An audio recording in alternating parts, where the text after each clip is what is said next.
My name is Mike Fitelson. I'm the CEO of the United Palace. I've been here since January of 2012. And I've admired the building for longer than that because I used to work for the local newspaper, the Manhattan Times. So I knew about it then and was always fascinated by the building's somewhat disjointed connection to the community.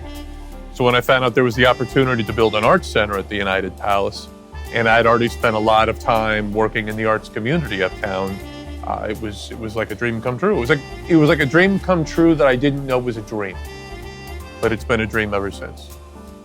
I think that the answer to both questions is the same. You know, I knew there was an opportunity here. There was an opportunity for the United Palace to do more for the community, to do more for Washingtonites and with us uptown folks, but to also have a larger presence on the city stage and the state stage and the world stage. And that's what drives me every day is what else can we do with this building that is so spectacular, but beyond all of the shine and the glory and the gold and the red and all of the beauty of it, there's just this welcoming spirit. There's the sense when you walk in the doors that, oh my, I can't believe this place exists and I get to be a part of it. That's what excites me every day is how do we get more people to walk in and feel that excitement and maybe walk out with a little bit of that excitement added to their lives. The most important strategy that we've had at the United Palace to build our following and to make sure that more people have access to it is with community partnerships. Either it's on a one-to-one basis, it's getting out and meeting maybe the local business owners or the local residents, and very much working with the local artists and arts organizations. The thing we realized is the fundamental thing that was missing in northern Manhattan is space for the artists and the arts community to have to express themselves. There was no other theater uptown. And lo and behold, we had this now 95-year-old jewel box sitting in our community that was being underused for the arts. So we wanted to make sure that folks who had artistic expression in their heart and were looking for a space to do it, we would work with them to try and find a way of bringing them in. And that way, it's less about us trying to create arts programs that the folks in northern Manhattan want, and more, let's listen to what's already being created and see if we can find a way of presenting that at the United Palace. So I always talk about this being a dream job. This is the most amazing thing I could possibly imagine doing.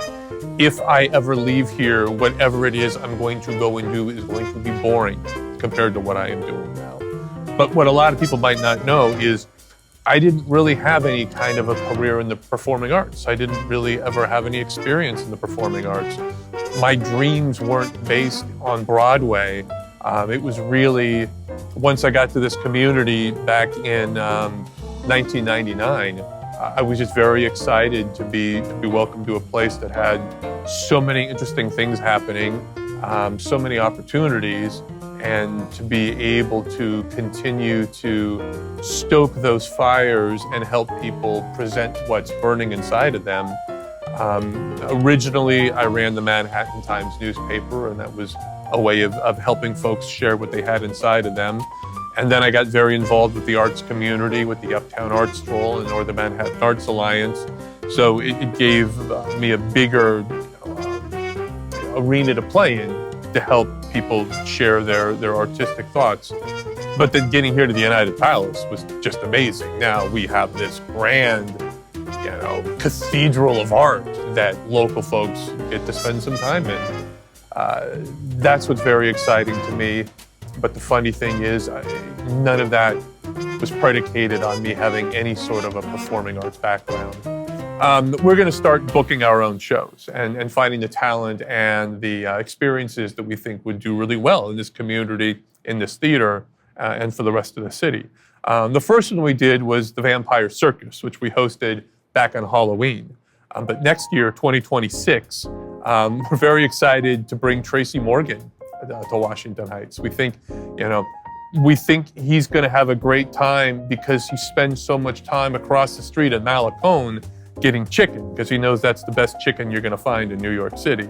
So it's just maybe he'll get some rotisserie for his green room that day. But also coming up, we're going to do Sesame Street Live and Celtic dance right around St. Patrick's Day. So these are things that have never been done at the Palace in Washington Heights before, and we think that there's a community hungry for it. And speaking of being hungry, very much our mission is to bring arts and inspire our audiences and inspire our artists through the arts and their experiences here.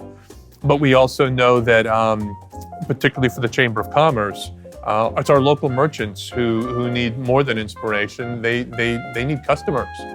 They need to sell to people. And we know that when we have audiences at the United Palace, they're hungry.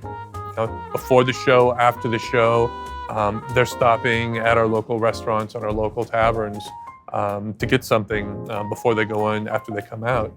And we know how vital providing those our audiences to the local businesses are. And we want to make sure that as we continue to build on our calendar and our program, that there is that effect where our customers become the customers for the local folks. And the more we're able to do, the more events, big events we have, the more sellouts, the more we're hiring the janitorial team, which is from Facility Value, a local business.